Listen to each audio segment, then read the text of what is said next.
Evening. Can you hear me way in the back there by the street? Wave and say yayo. All right, good. Yayo to you too. Thank you so much for coming out this evening. This is going to be a great night. You're going to learn a lot. You're going to be enlightened in some ways. You're going to be surprised. You're going to laugh. You may cry if you're like me and get all goopy about certain things. But thank you for coming out. My name is Zoe Clark, and it might be, you don't know, right? It's radio. No, my name is Matt Schaefer Powell, and if you don't recognize that name, you are forgiven because I am brand new at Michigan Radio, as in I've been there about, I don't know, 5 weeks or something like that. I'm like out of the box new. And I'm the program director, so I still have that new program director smell. So if you're wondering what that was, that's what it is.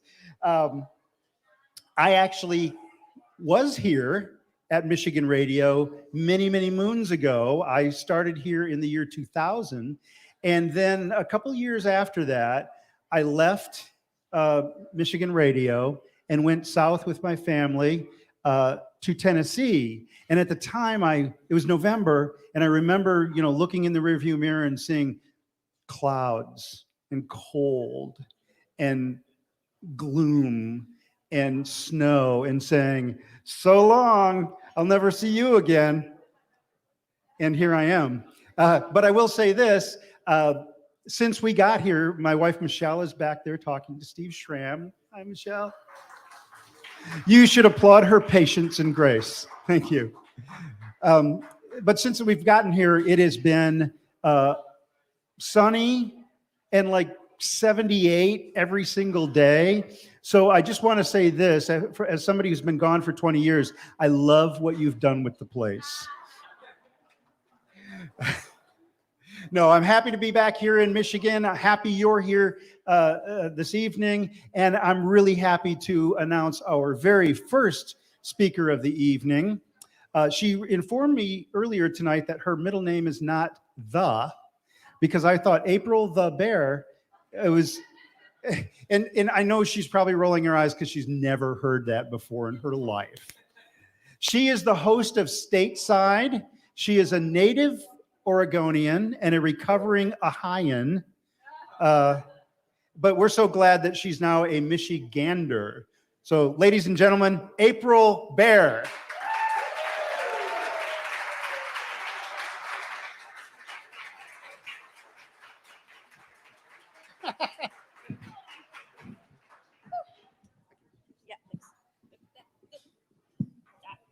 There we go. Hi. I am here to tell you all about the places that I have used a breast pump.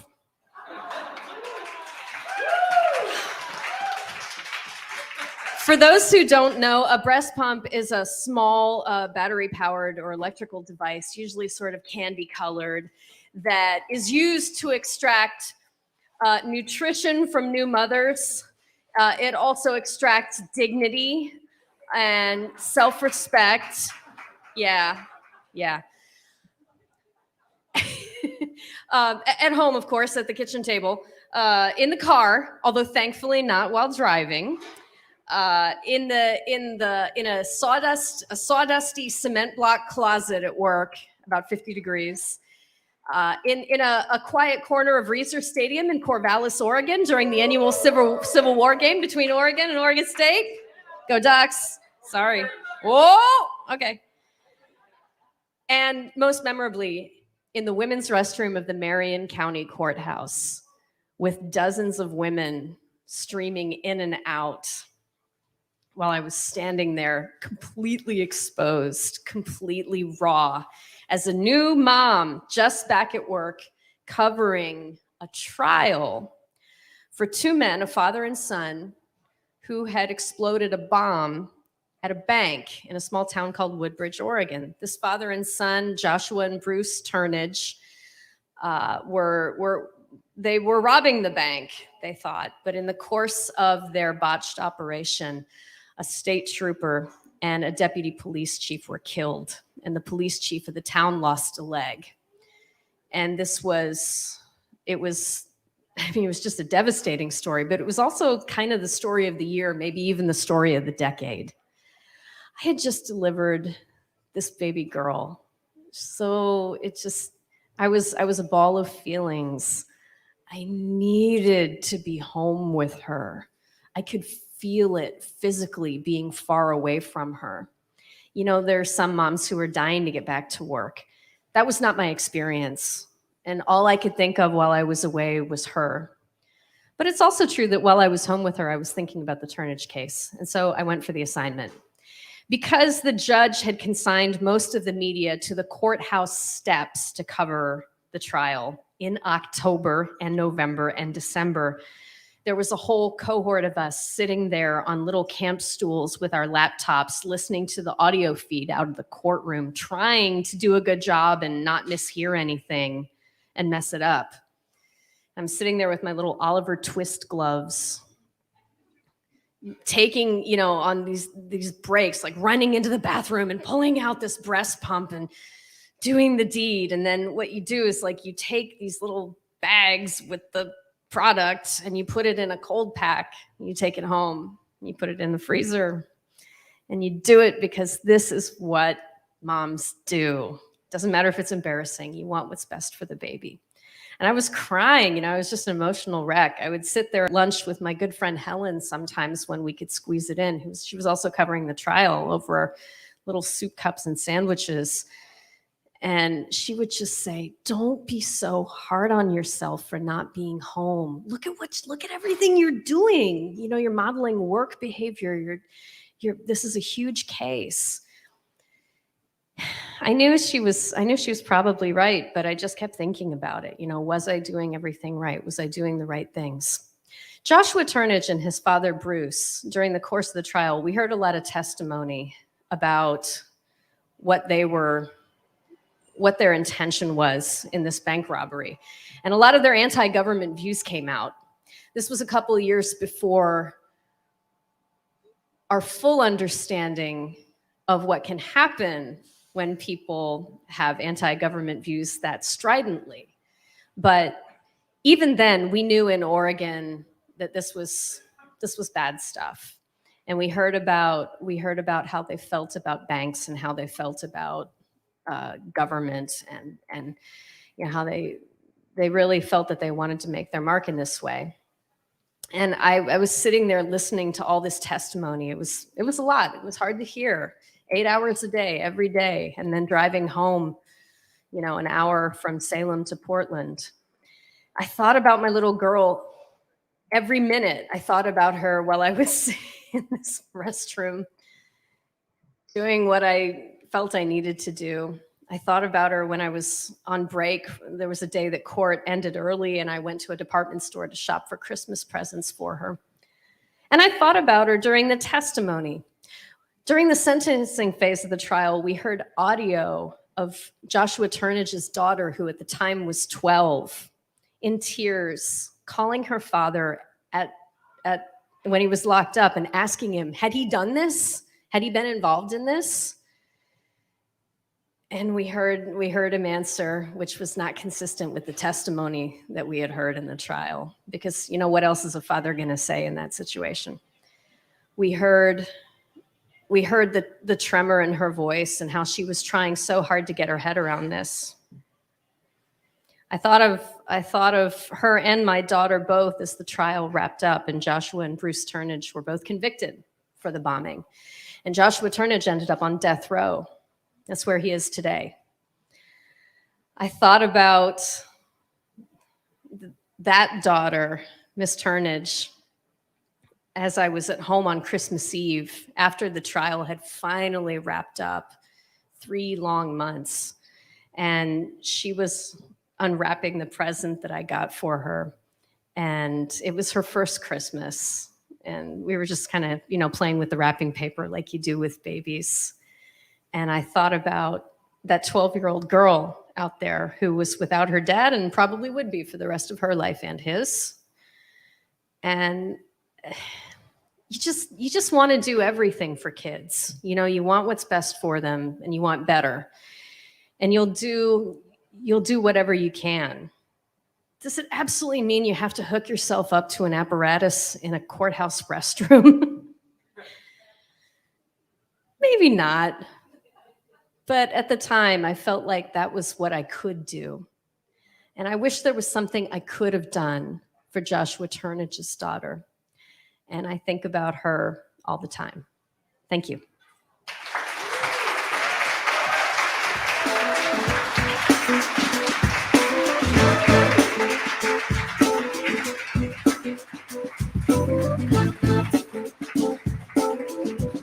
Ladies and gentlemen, April Bear.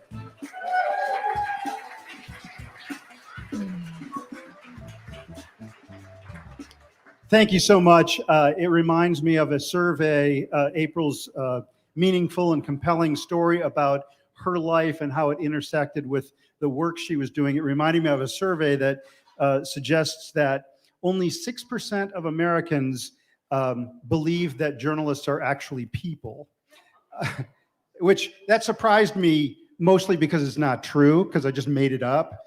But I do sometimes think that there's this disconnect. And I have been fortunate to be around some of the greatest journalists in my career, people just like April Bear, and I'm able to see the humanity that is part of who she is, the whole package. And I'm grateful that we have, thank you to the folks from Local Lives tonight, that we have this opportunity to come together around journalism, but not just journalism, but about the humanity that is part of journalism. So thank you to our friends at Local Lives. Let's give them a hand.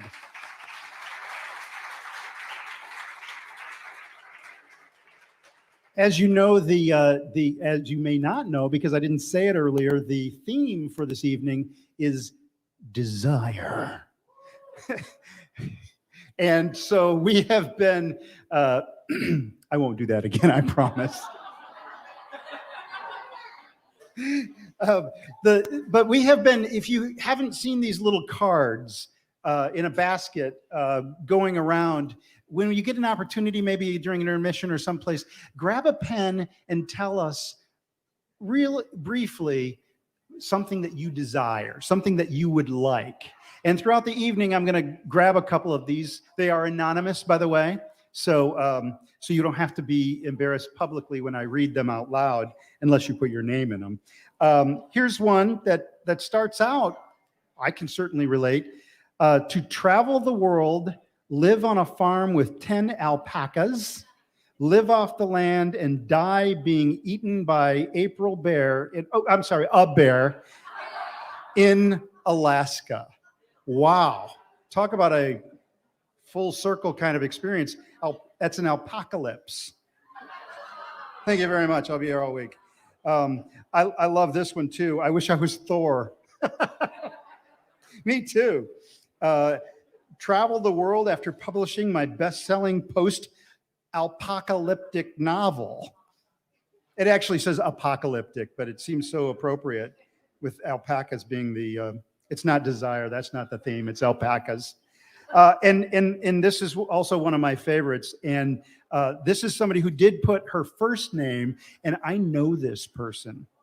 I have wanted to have my own religion called Jodyism. Then she says, my name is Jody. We know who you are, Jody. Then I would be in control of all the rules. So I guess what I really want is my own country and to be the ultimate ruler. And here's the best part of all. It would be an awesome country to live in. I would agree with that. I would like to live there too. Jodyland, where they practice Jodyism. Our next guest is, I mentioned that I'm new. He's somebody that I just met tonight, but when I first started at Michigan Radio, one of the first things I turned to when I was investigating this station was the fact that MichiganRadio.org has a cartoonist. And I had the opportunity to see some of his cartoons. He's not only a very talented illustrator or cartoonist, I guess is the right term. Also very funny, a very sharp wit, and obviously has a way of presenting everything that's going on around us in a cartoon. What an amazing set of skills.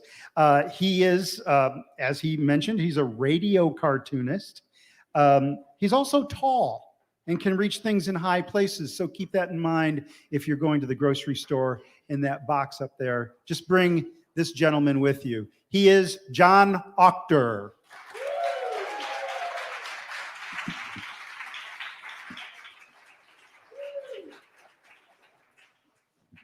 How'd I do? That's good. Appreciate it. Nice. Right height? Yeah, it's tall. All righty then.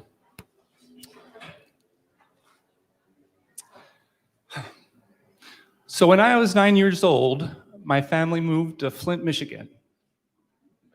That's right. Back then, people moved to Flint, Michigan. Here's a picture of me. All that shiny hair.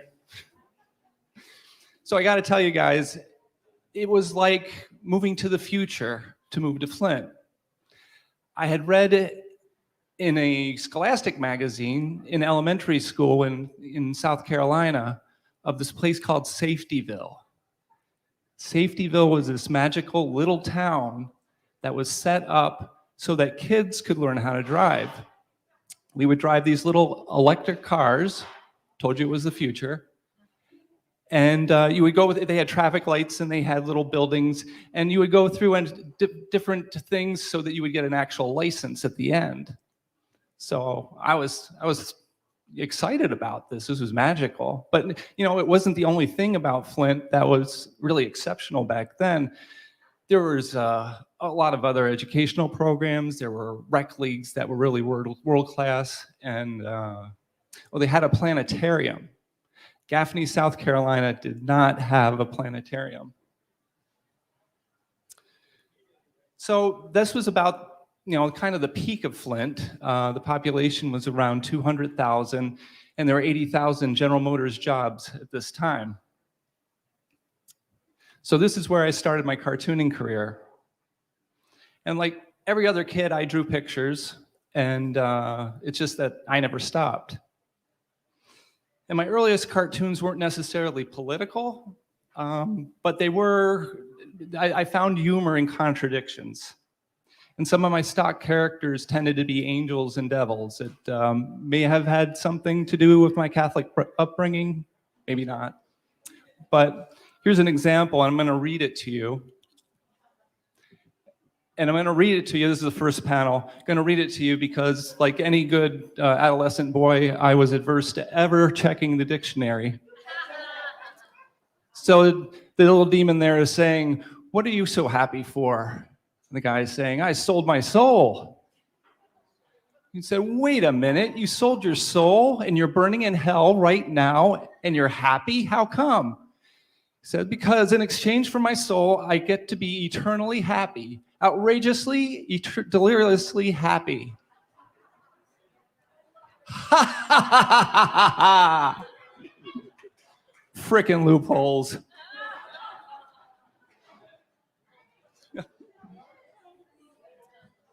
So, but as I grew, Flint itself fell into decline. And well, I mean, most everybody knows the Flint story, the Roger and Me and Michael Moore, but really it was just a series of rapid fire over the 80s and 90s and into the 2000s. There were GM consolidations, union concessions, cutbacks, layoffs, spin-offs, plant closings, restructuring, foreign competition, globalization, disinvestment, deindustrialization, and eventually the Great Recession. So this was actually a blessing in one way for Flint because it finally gave people the chance to reconcile that the good times were just not going to come back. That next assembly plant was with, 5,000 people employed. That it just was never going to happen. But the bad part of it was, and especially for the people that were in Flint, that at that point it just it kind of basically ceased to exist. So fast forward to 2015 and the Flint water crisis. How did the Flint water crisis come to be? Well, I'm not going to go and explain it, but suffice to say it was a series of blunders, followed by more blunders, followed by more blunders, which actually isn't unusual for large corporations or big governments or bureaucracies. But the difference that made it a disaster for Flint is that they really, at that point, they had become invisible. And so it happened. And it happened for too long. At that point, I was drawing cartoons for MLive newspapers, which is a series of newspapers in Lower Michigan. And here's an example. I was trying to address this issue a bit. I have to swing around a little bit to get this one. So there's a young boy saying, "Hey, Dad, I found one of your old comic books in the attic." And then the blow up of the comic book there is "Tales from the Future." And he's saying, but sir, the underling there is saying, "But sir, if we change the source, we can't be guaranteed that the lead won't leach into the water and poison the citizens." And the officer says, "What do I care? I don't drink that water. Press the button." So Flint, Michigan, 2014, and the dad saying there, "Yeah, we used to call that science fiction."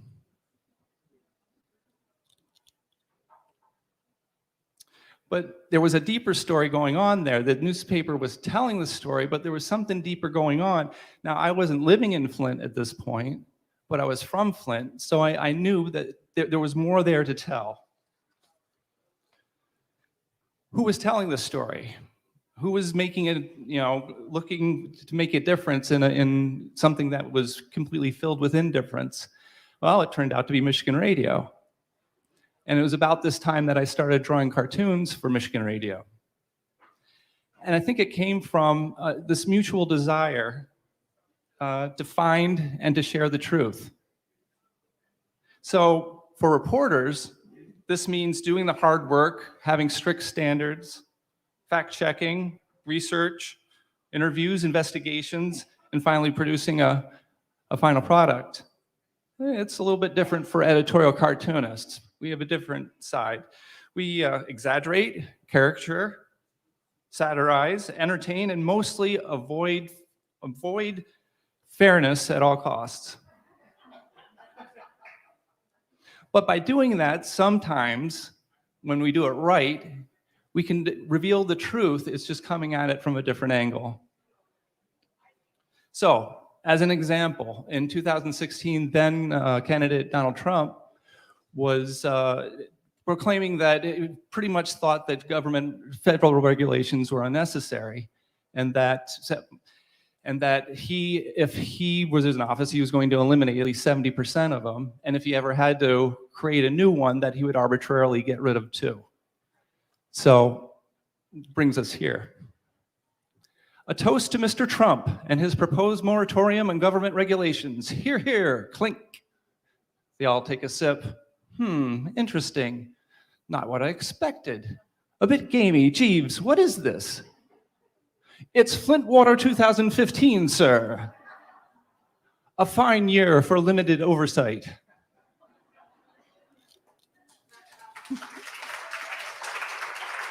Thanks. Yep. So, the thing is that what journalism does and does well is tell the story of the times. Now jump ahead 5 years, and we find ourselves in a global pandemic. So wait, if in a health crisis, you're saying the most important thing is to listen to the medical experts and act quickly, or face the catastrophic and catastrophe of needless deaths, chronic ailments, and a massive amounts of taxpayer money to fix it later? Yes. Have you told anybody about this? This is the Flint experience. But journalism not only needs to tell the story of what's happening now, but it needs to keep telling stories that people need to keep hearing.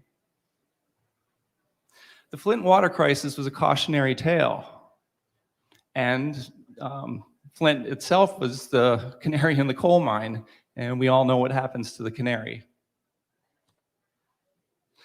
I often get asked what the difference is between an editorial cartoon and a meme. And both of them are kind of quick, fast, meant to be quick and fast to get a reaction from you. A meme is something that's ephemeral. It's not meant to last long, and it's to cause a reaction and then go on to the next one. An editorial cartoon, a good one anyway, is meant to reveal the truth. It's meant to go a bit deeper and to give something worthwhile to the reader who's taken the time to read it. Decades ago, I moved to Flint to live in the future. Now I draw comics about Flint to help make sure that it has a future. Thank you.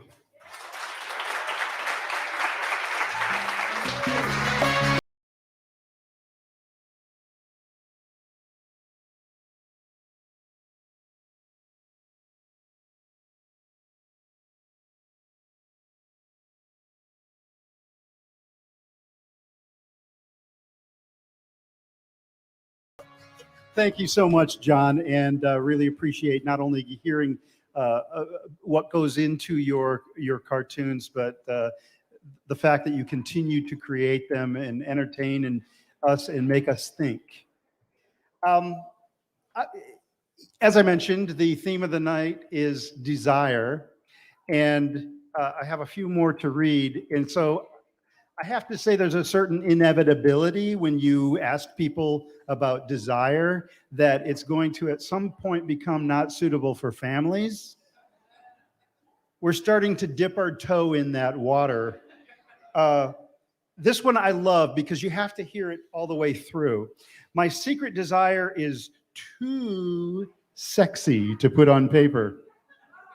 My second desire is a trip to Greenland with my wife. I love how there's that sort of leap from whoa to I'd like to go to Greenland with my wife. I'm glad whoever this was didn't combine it because then it really would have been too much information. More traveling. I want to travel to Norway and drink aquavit. Is that how you pronounce that? Aquavit above the Arctic Circle in a sauna, nude.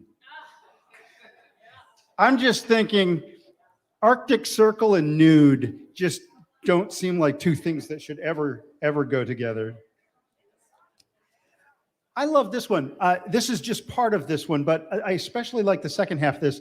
I would like to invent a word accepted by the Oxford Dictionary. How cool is that? I could probably come up with some words. And then to bring it all back home so that we can bring the children back into the room and enjoy this event. My biggest desire is to have a Malibu Barbie and her pink Corvette. Good news is I think you can buy that, right? Our next guest is a criminal justice reporter at Michigan Radio. She comes to us with an unbelievable list of accomplishments. She comes to us from WNYC. She was a Kroc Fellow at NPR. And I think she won a Nobel Prize or two. She's won the Pulitzer, and she was the MVP of the Super Bowl. So, yeah. Here's what I love. She says she's not tall and cannot reach things in high places. So I would suggest next time you go to the store, take John Octor with you. Ladies and gentlemen, Binish Ahmed.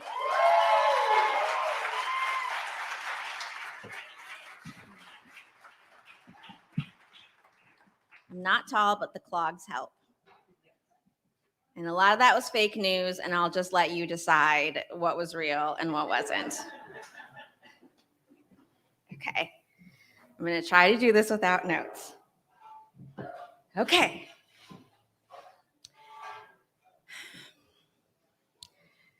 If I had to pick a word to define the pandemic, it would probably be uncertainty. It's the word that just kept going around. Uncertainty about what COVID even was in the beginning, about how we got it, how we could keep ourselves safe, about when schools would reopen, when we would get back to work, when we would get our lives back again. And there was so much that was just changing so quickly, and still is in some ways. And like, who could have predicted all of the changes? Like how much sourdough we would make in the pandemic, or like how a leisurely walk around the neighborhood would suddenly suffice as an adequate date night. A lot has happened since then, and our job as reporters is often just to make sense of what's changing. And for me, as a criminal justice reporter, I wanted to learn about the ways that the criminal justice system had been impacted by the pandemic. And I live in Detroit, and that's sort of in Wayne County is where a lot of those stories tend to rise up. And I had heard from a lawyer friend that the Wayne County court system was backed up with cases due to the pandemic because, like so many institutions, courts shut down. They had to figure out how to have jury trials safely, how to figure out social distancing, and if they could do any of their work online remotely, like so many of us have. And Wayne County took a long time in figuring out how to do that. And in the meantime, cases piled up, thousands upon thousands of cases. And each one of those cases is a person. And, you know, in the early days, there were efforts to send people home who were awaiting their trials from jail. They were released. Some had charges dismissed. Others were sent home on electronic monitors. But people who faced serious charges and were unable to pay the bail amount set for them had to wait for their day in court in jail. And there was this sense that, we have the sense that justice delayed is justice denied. And I wanted to find out how many people had experienced that delay in justice. And so I teamed up with a colleague, Nisa Khan, who is our data reporter, and she is excellent. And she has just a lot of skills and an understanding of things that I only have like a vague peripheral understanding of, like, for example, numbers. And so she used those skills to reach into the netherworld of the internet and pull out this list of names of people who were detained in the Wayne County jail. I don't know how, but she did it. So we had this list of thousands of people who were there, and we spent months parsing through those names and figuring out, based on their booking dates and their charges, how many people had experienced this delay in justice. And we found that at least 120 people had spent 18 or more months in jail during the pandemic. 18 or more months. That's a long time. Like, if you don't show up to your job for 18 months, probably you're not going to have a job. And if you don't have a job and you've got a house, you probably can't make mortgage payments, so you might not have that house anymore. You may lose custody of your children. So there were real impacts for this delay in justice, and I wanted to understand the real people who were impacted by this. So I, had this list of 120 names, but I couldn't just like call up the jail and be like, yo, can you put me through to so-and-so? Or like, can you connect me to cell 302? Like, it doesn't work like that. They've got to call out. And so I was thinking the way to reach them might be through their friends, their family members, their neighbors down the streets, their friends from elementary school. Because one of the skills I do have as a journalist, again, not numbers, as you now know, but I have developed great sense of how to stalk people. So I had this list, and I was looking for just anyone, like someone who had like posted up next to someone in a yoga class one time and got to be buds with them, like anyone I could find that was connected to these people. And I sent out just like hundreds and hundreds of rando texts. Everyone loves to get a rando text, right? So it's like, I got nothing in response until I emailed someone named Deidre Washington. And she emailed me back right away and was like, I had asked if she knew someone named Anthony Childs, who I'd kind of like triangulated her connection to. And she was like, yeah, I know Anthony. He's a good friend of mine. We used to live together, and I am really concerned about the length of time he spent in jail. And I was like, okay, yes, this is what I need. So I got on the phone with her. I'm talking to her. She's telling me just like how Anthony is such a great guy. He is like in his early 40s. He's got 3 kids. He likes to play sports with them, play video games with them. He loves to do his youngest daughter's hair. And he was just at her last dance recital before he was arrested. So I was like, okay, I need to talk to Anthony, like ASAP. And as I'm talking to Deidre, she's like, oh, wait, hold on. Anthony's calling me. And I was like now? What? Huh? And so she has me on her phone, and then he's calling her through this app that they have in jail that I just didn't even know about until I talked to her. And so she's got me on the phone, him on this other device, and she's like, let me just introduce you right now. And here's what that sounded like. Hello? Hello. Anthony? Hello. Yes, I'm on the phone with Miss Venus from the radio reporting thing. She want to know a little bit, how has it been through the pandemic? Hell. Could you hear Miss Venus? Yeah, and if you couldn't hear, he said it's been hell. And so I wanted to know more about that, of course, because one of the things we talked about in the early days of the pandemic was the risks posed to congregate living settings, right? Like nursing homes, dormitories. But those are places with doors that you can close, which isn't the case in prisons and jails. And in prisons, people are spent serving a sentence, relatively long period of time. The average length of stay in jail is not 18 months. It's actually just about a week, most places. And so there's a constant influx of people coming in and out, people who can be carrying a potentially deadly virus. And they are in cells with bars where a aerosolized, potentially deadly virus can pass from cell to cell to cell. And so just the basic conditions of jail were front and center in my mind, and why I was really driven to do this reporting, because I just couldn't imagine a worse place to spend the pandemic than in jail. And one of the Wayne County jails where most of the folks we had found were housed is called the Old Jail, shockingly, because it's old.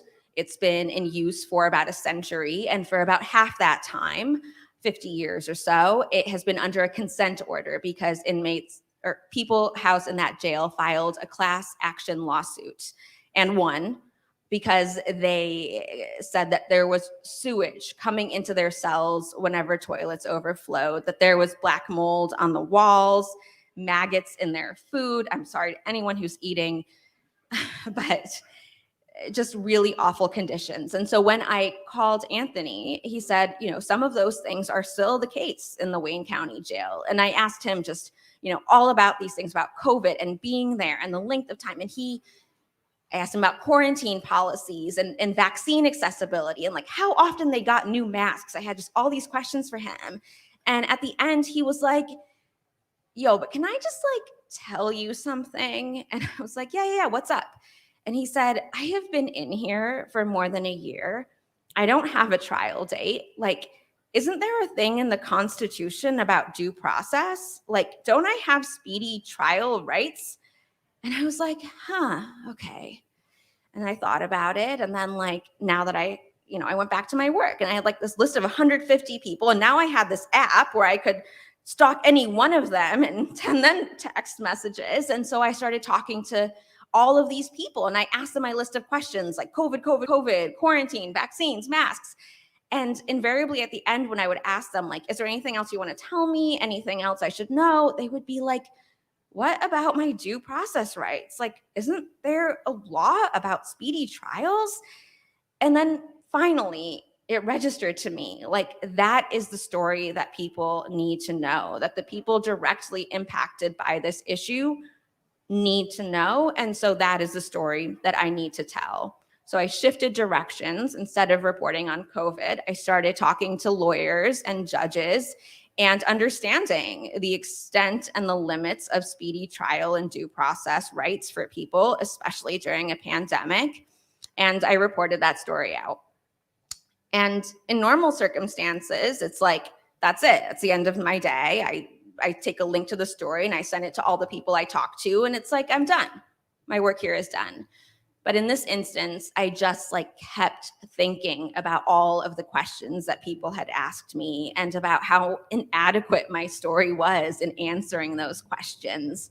And I thought about all the people I connected with inside and then their friends and family members who I'd connected with outside. And I thought, here is a group of people with questions that I know of, and here is a group of people with answers that I have talked to. Can I just bring them together? And so I took this idea to our team, and we decided to have an event where people, the loved ones of people in jail, because people in jail don't have internet, could ask questions of the lawyers and make sense of things and for themselves. And Deidre was there, and she asked, if we are seeing this toll on our loved ones from all of the uncertainty they face, this extended period of time in jail, can that be used to expedite a court date? And the lawyers were basically like, it doesn't really work like that. It would be really hard to get a motion through on those grounds, especially in these circumstances. And I really felt like she got an answer. It wasn't exactly the answer she wanted, but she was able to get an answer to this question that she had. And it really changed my view of what it means to be a reporter, because it's not just about telling stories and sharing information, but about ending the uncertainty to whatever extent we can of the people who are impacted by the stories that we're telling. Because the story doesn't end when our story is over, the stories go on for the people who are in them. They aren't just characters in a story, they're real people. And really getting to this sense of continuing that work was something that was a shift for me. And, that uncertainty of being in jail for so long, it's continued for people.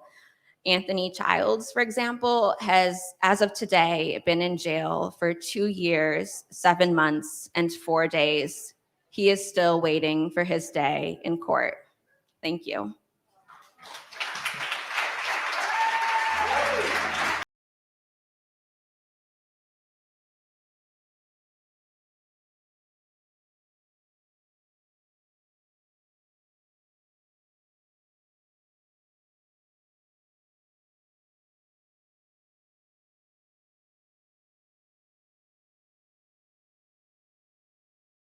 That was so powerful and compelling, and to keep coming back to this word human. And it's so important that we do get the opportunity to see that side of journalism, that piece of it. Wonderful. We are going to take a little bit of a break. This will give us an opportunity to kind of catch our breaths, and we'll pass the basket around if you have desires that you would like to add to the basket of desire. I just came up with that just now. But I will tell you, during this break, we're going to be hearing some music from a gentleman who is, he's smart, he's talented, he has an amazing speaking voice, he's a really good broadcast engineer. Yeah, he is. He absolutely is. And he's not going on right now.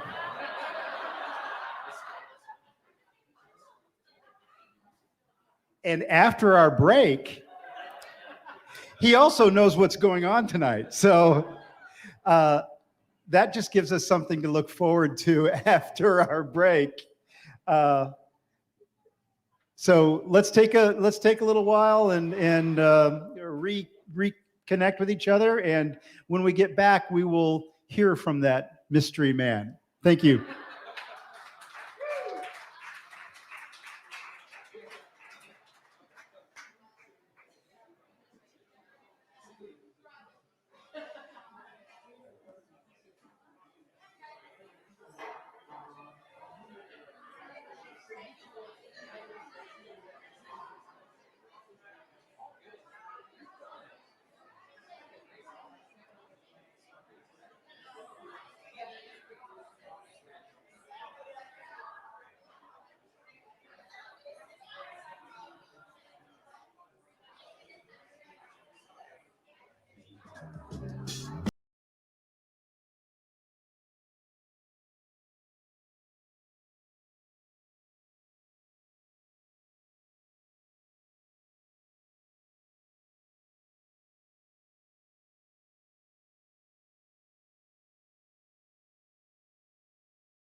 Get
ready for part 2 of our event this evening.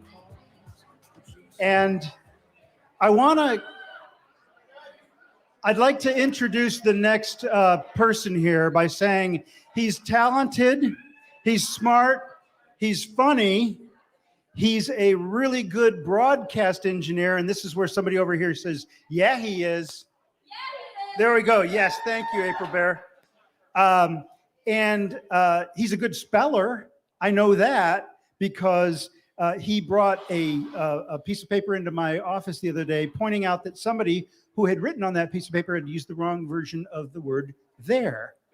And I looked at him and I said, Bob, all love for broadcast engineers because they are what keep us on the air. You're the only broadcast engineer I know who would have noticed that. So there's that. And then just to make it awful for the rest of us, he's a super talented singer, songwriter, and guitarist. So I will tell you without filling out my little card that my desire is to be Bob Scon. Thank you, Matt. Thank you. Thank you. So to introduce this song, there was an old movie called City Slickers, starred Billy Crystal as a city slicker, and having a midlife crisis, and he decides to go off on a cattle drive. So he's out west, and he's on this cattle drive, and he asks the cowboy, the cattle rancher, who's played by Jack Palance. He says, "Tiny," he calls him Tiny. He says, "Tiny, what is the meaning of life?" And the rancher puts up one finger. He says, "One thing." And he says, "Well, what is that one thing?" And he says, "It's whatever you find it to be." So this song is about a guy who never saw that movie.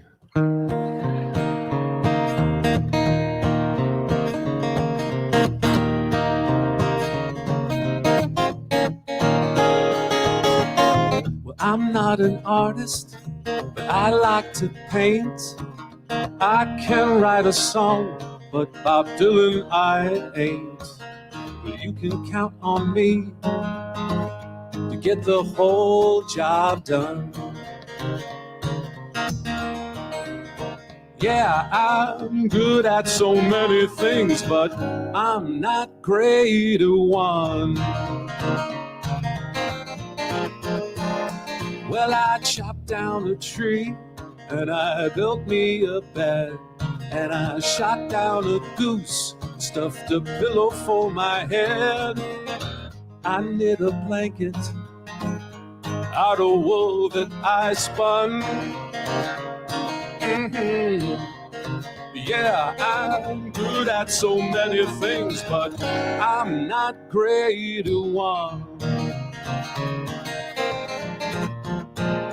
Well, I hold no degrees, I have no expertise, that's okay.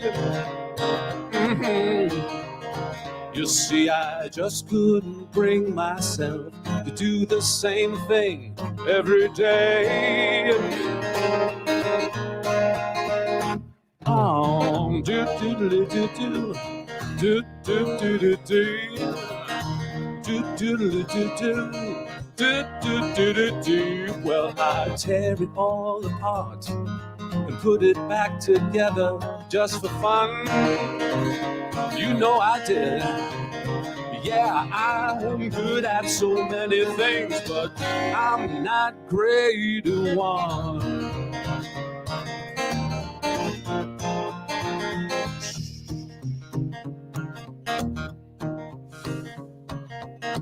I had a woman, I had me two. One in Motor City and the other in Kazoo. They said, be my one and only. That's what sent me on the run. 'Cause I'm good with many, but I'm not great with one.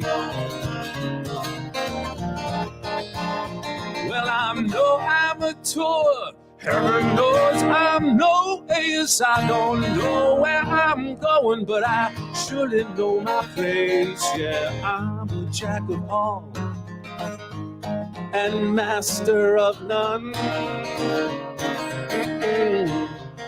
Yeah, I'm good at so many things, but I'm not great at one. I'm not great at one. I'm not great at one. I'm not great at one. No, I'm not great at one.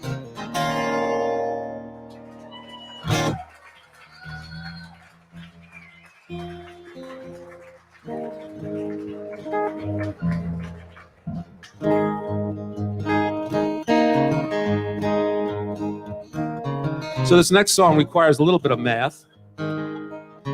No calculus involved. This is very easy stuff.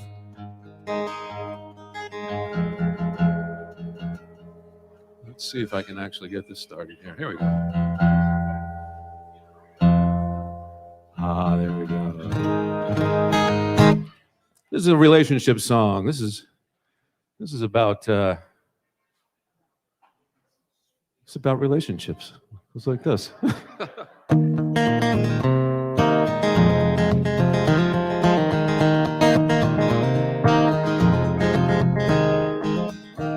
I've been writing this list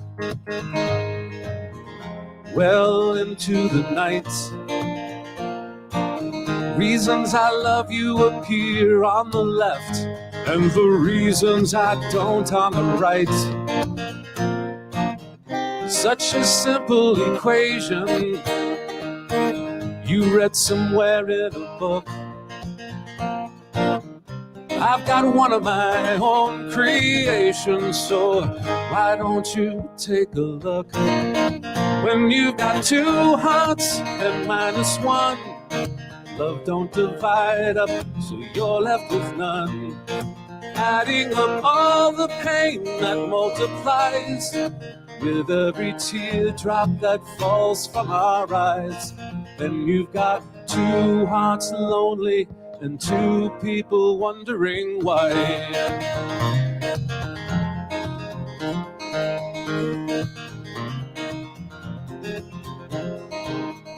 Yeah, we're having a bad time.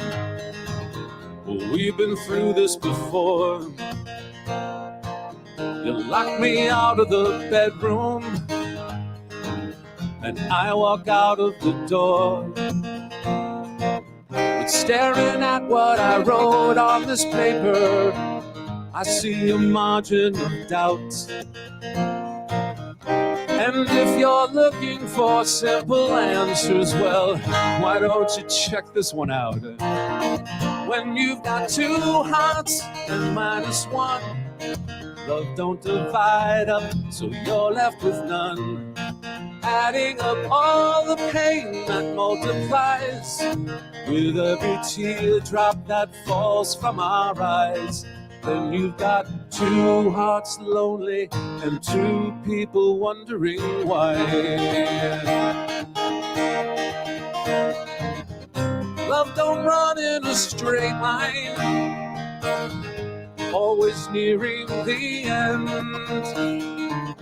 It's always spinning around in circles, so stick with me and go round again. 'Cause when we've got two hearts beating as one, love multiplies, divided by none. Adding the good times and all the bad equals the best time that we've ever had. When we've got two hearts beating as one, love multiplies, girl, divided by none. Adding the good times and all the bad equals the best time that we've ever had. And we've got two hearts together and two people never so glad. Oh yeah, let's be two people never so glad. Yeah, let's be two people never so glad. Oh baby, oh no, let's be two people never so glad.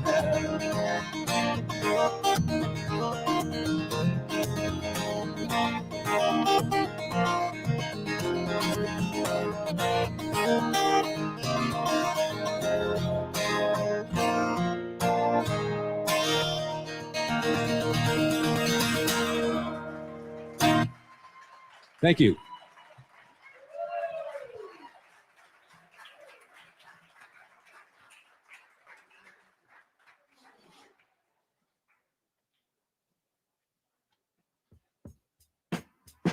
And now our MC.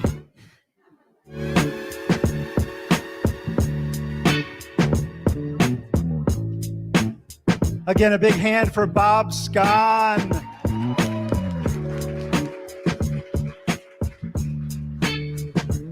All that, and he can do alternative tuning too.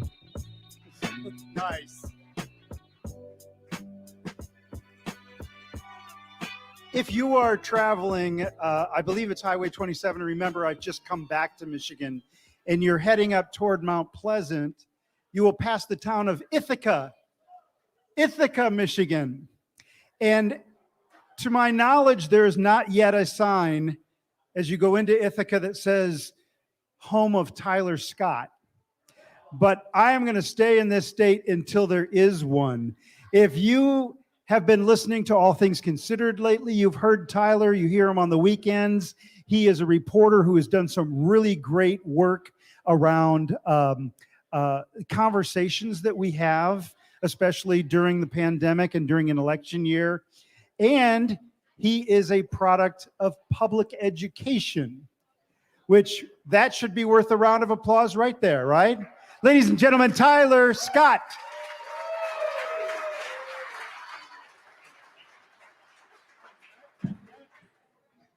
Good to know we got Matt back in the state for the long haul then. Bob Scon told me before we got started tonight, he said, I don't normally like to drink before I sing. It makes it a little harder to sing. I said, it's a lot easier when you just can't sing. You can just get to drink it. So back in 2020, I was living here in Ann Arbor, as I do now. And like all of you, I'm sure, spending a lot more time alone, witnessing the world mostly on Twitter, online, and dealing with a constant cavalcade of crisis, right? We had the pandemic, we had Trump and his scandals, there was the murder of George Floyd, protests, all that stuff was happening. And as we were getting closer to the election, I saw it as an excuse to go out and, we call it the field in reporting, go out in the real world and talk to people face to face again. Partly because I wanted to know just what's the most important thing on people's mind ahead of the election, but also with all this, crisis on top of crisis on top of crisis, like how are people making sense of that and dealing with it without driving themselves crazy? So I don't know what that was, but I support it. So I packed up my big, ugly headphones, my fuzzy microphone, and I hopped in my car, drove up north to Lansing, the geographic center of this state where I've spent my whole life, because I knew there was going to be another gun rights rally. Fourth grade was the first time I saw Lansing's Grand Capitol building, the limestone, the big tower, all that. 2020 was the first time I'd been there with men in camouflage and carrying long guns standing outside. This event was kind of like a county fair for gun rights activists. There was people at folding tables handing out pamphlets. There are men in camouflage and Hawaiian shirts carrying AR-style rifles. Music, lots of classic rock, kid rock, that kind of vibe, speakers. I talked to a guy there, his name's Rob Rodriguez, next to a big, tall, white pine on the Capitol lawn. And he's a funny guy, even though he's got these staunch conservative values. He's an activist. He's super politically engaged in local gun rights activism. Kind of a hefty guy. He's wearing jeans and a t-shirt that's tucked into his belt so he has access to his hip holster and ball cap. And he's telling me, even though he's one of the most politically engaged guys I still to this day know, that even he is tired of what feels like the constant political tension. All this division that we have on a few things, I'll bet you we have more in common than we have that's not in common. When did we start focusing in on the things that we don't have in common? Of course, the irony there is about as heavy as the pistol that was hanging on his hip, because this is a guy who is not going out to Lansing to come to common ground and find a middle space to agree with people who might not see as he does. He's there in Lansing to be with people who think like him, people who already believe that the USA, good old red, white, and blue, already is and should always be the greatest country in the world. And part of that was thanks to the Second Amendment. Events like this, it's very dear to my heart. The Second Amendment's very dear to my heart. The fact that I'm not alone. I've got a community, of people who are like-minded, and that's great. And I've actually heard people say bad things about having like-minded communities. What are churches?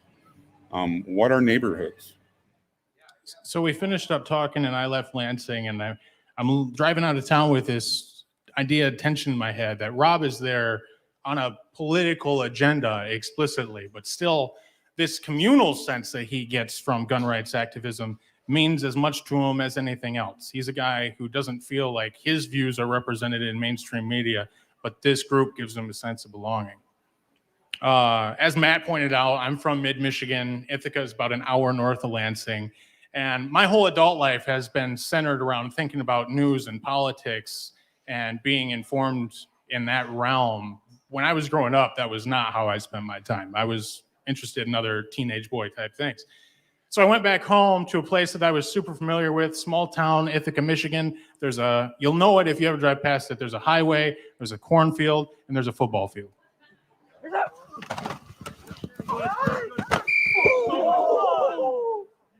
I like to think that we made memories that we'll never ever forget, and things that we've shared some special times on the football field.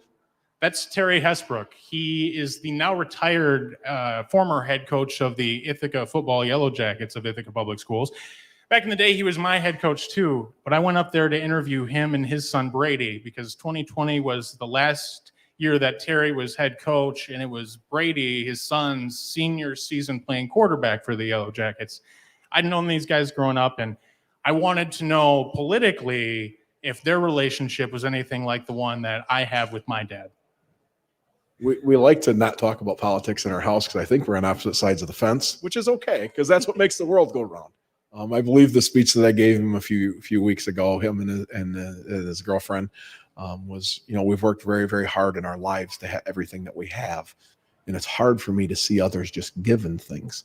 I think that people have to understand that, you can be successful in life if you're just willing to work. Stay with me. I got to keep myself calm because I definitely disagree.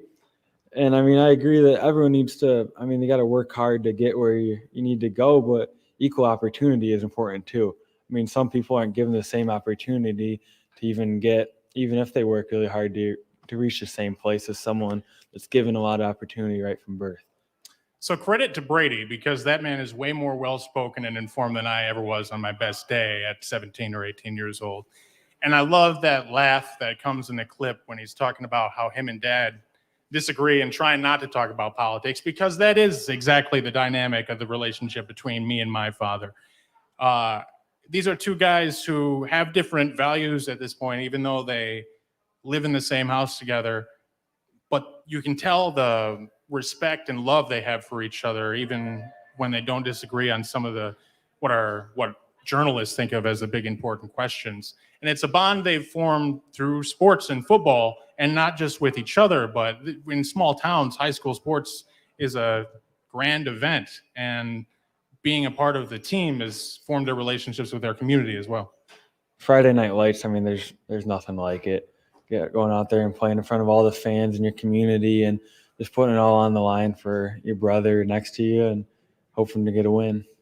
So it's a totally different social experience than a bunch of gun rights activists joining together to have sort of a festival on a state capitol grounds. But it's still seeming to me to be filling this almost instinct that people had, was to reach out and spend their time and a lot of hard work trying to be a part of something that made them feel more connected to where they live.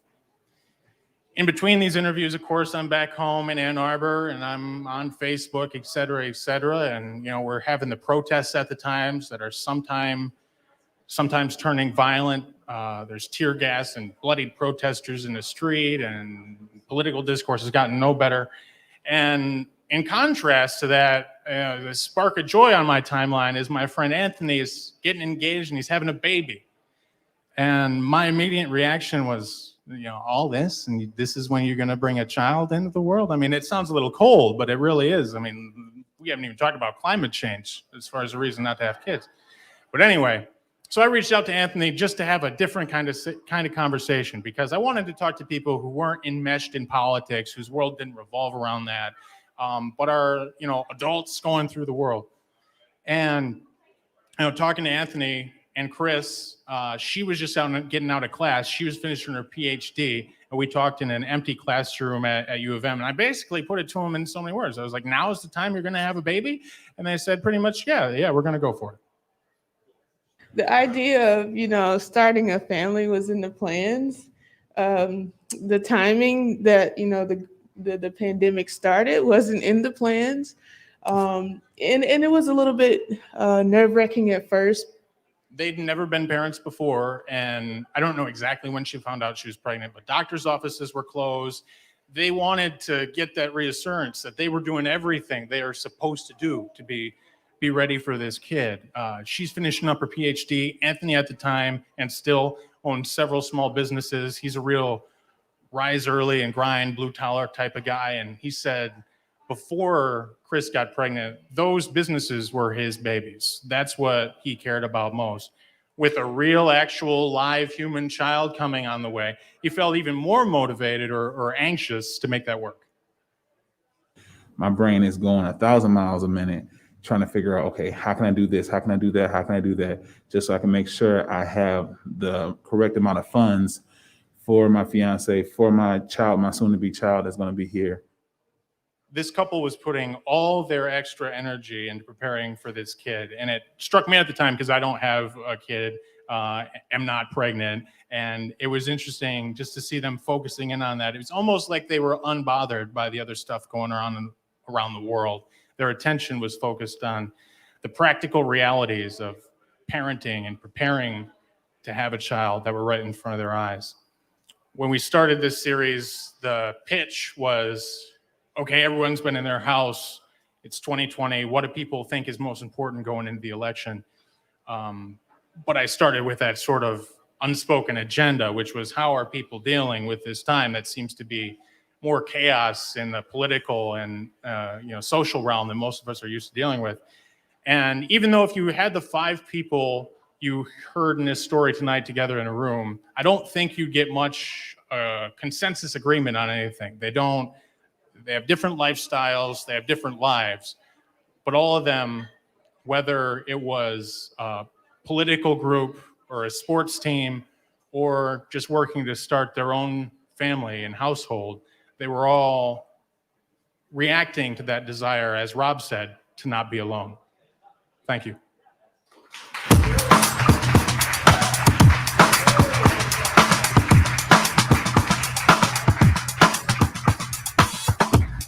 Tyler Scott.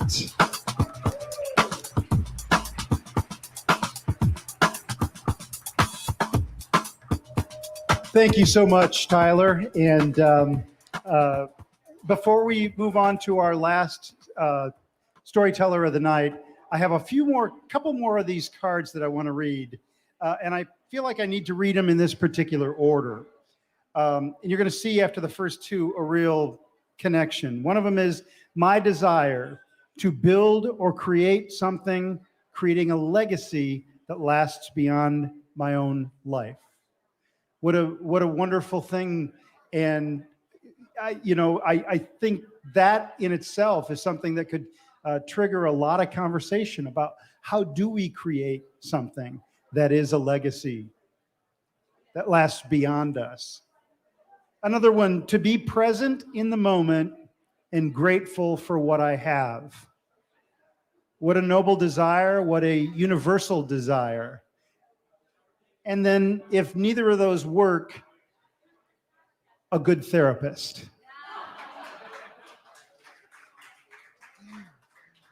Our last storyteller of the evening, I had the pleasure of meeting him just tonight, but I have already had the opportunity to admire some of his work. He is now a reporter for Bridge Detroit. He is familiar to a lot of Michigan radio fans because he is a former reporter for Michigan Radio. And if you haven't heard his podcast, Same, Different, it is on. Yes, absolutely. You can still find it on Michigan Radio. Ladies and gentlemen, it is my pleasure to introduce Bryce Hoffman.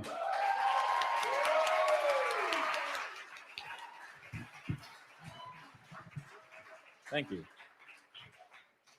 Can I just get a round of applause for everyone else who has shared this stage tonight? Y'all did such a great job. Yeah.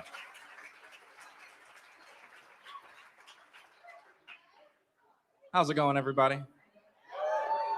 It's fitting that the person who no longer works at Michigan Radio is going to close out the evening for you. Can y'all hear me in the back? Am I good? All right. So it's April 4th, my mom's birthday. Me and my whole family are out to dinner at a restaurant about 20 minutes from my apartment in Detroit. We're laughing, we're talking about my sister's upcoming wedding. My parents are hounding me and my siblings about giving them grandchildren. And then all of a sudden, I get a barrage of text messages from my friends in Grand Rapids, many of whom I haven't seen or spoken to since I moved out of Grand Rapids in 2020. And all of their texts say basically the same thing. Have you heard about what happened to Patrick Lyoya? So I text them back under the table, who the hell is Patrick Lyoya? One of my friends responds, he's a black man who was shot and killed by a Grand Rapids police officer this morning.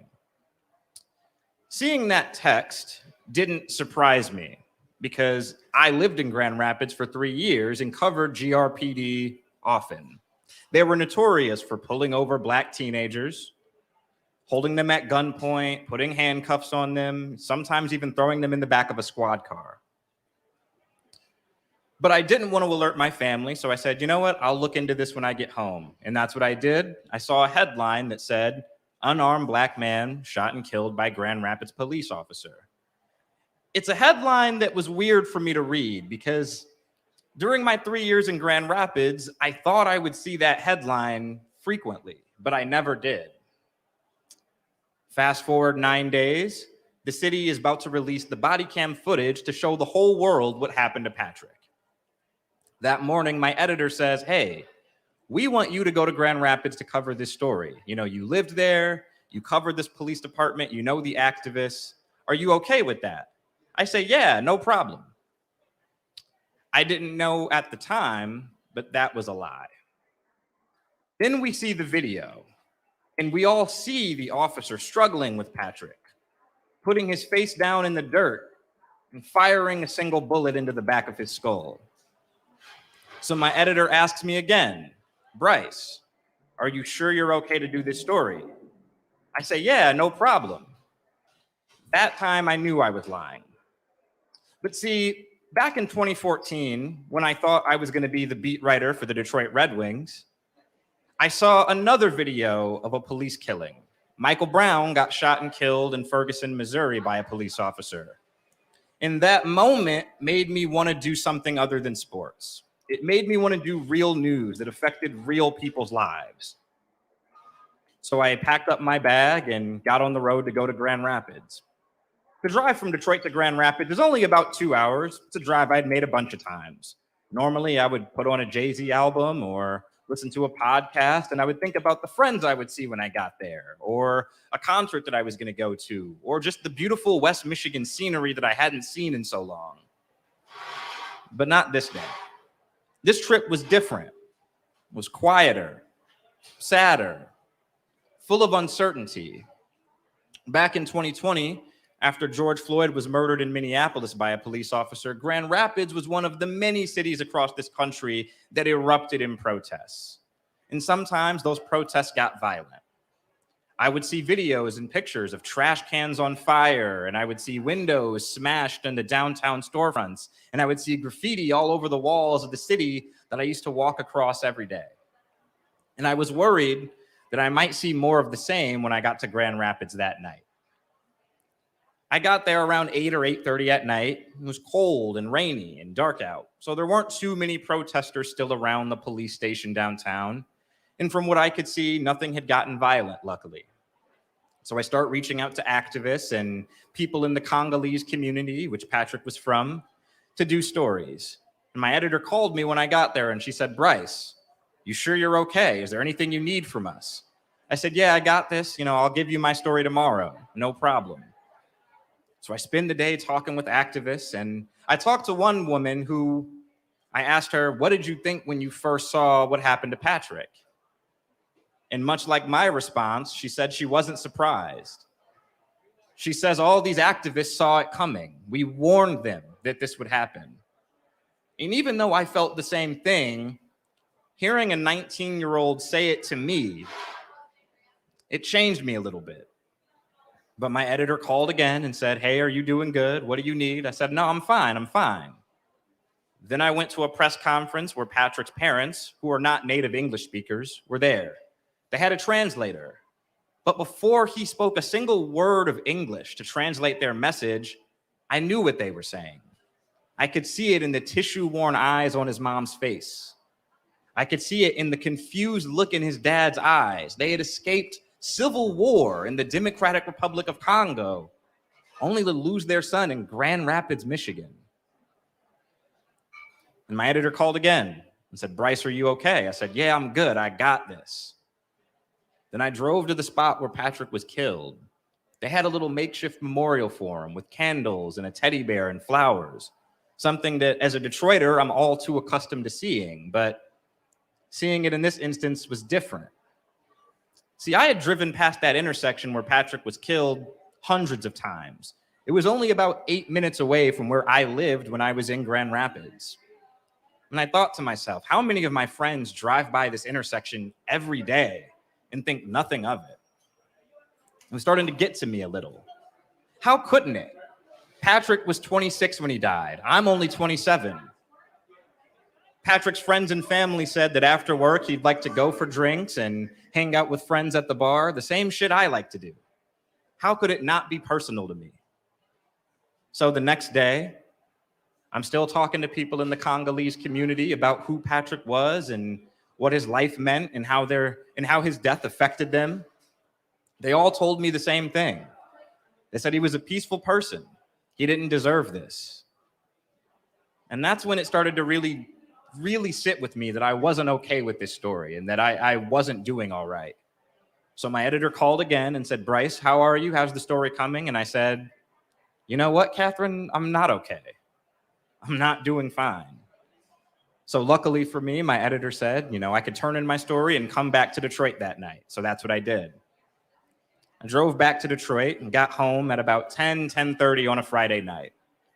Normally on Friday nights in Detroit, I'm out with my friends at a bar or at a poetry open mic or trying to unsuccessfully hit on women.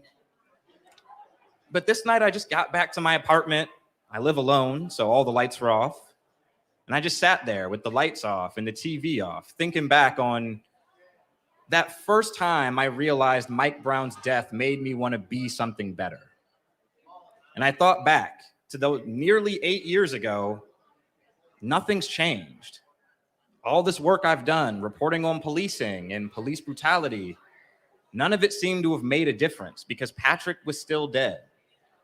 And Black people in America were still being mistreated by the police. In journalism school, they tell you how to gather sources. They tell you how to write a headline. Sometimes they even tell you how to take photos, but what they don't tell you is how to take care of yourself. They don't tell you how to take care of your own mental health and when to say enough is enough, I need a break. So I sought therapy, and luckily I'm doing much better now. I still struggle some days, but when I was putting together the story for this, someone asked me, would I still make the trip to Grand Rapids? Would I do anything differently? I was almost offended at the question because of course I wouldn't do anything differently. Of course I'd still make the trip to Grand Rapids. The story was too important for me not to tell. So for everyone who often sees stories that are about difficult subjects and things that hit them emotionally, know that it hits us emotionally too, and that we're going to keep telling these stories for everyone here. Thank you.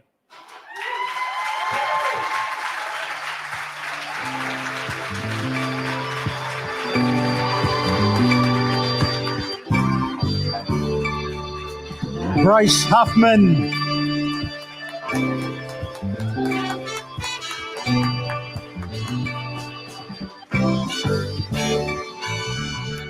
Before we wrap up tonight, I'd like to read the names of the folks who have given of themselves tonight, told something about themselves, been vulnerable to all of us, to open up the window a little bit so that we can understand what journalism is all about, why it's so important. So let's have a hand for April Bear, John Octor, Beanish Ahmed, Tyler Scott, Bryce Huffman, and the one we all want to be, Bob Scahn. There is a QR code right here. If you get the opportunity, scan it, and you can learn more about what's going on. Thank you so much. Thank you for coming out. Thank you for supporting Michigan Radio.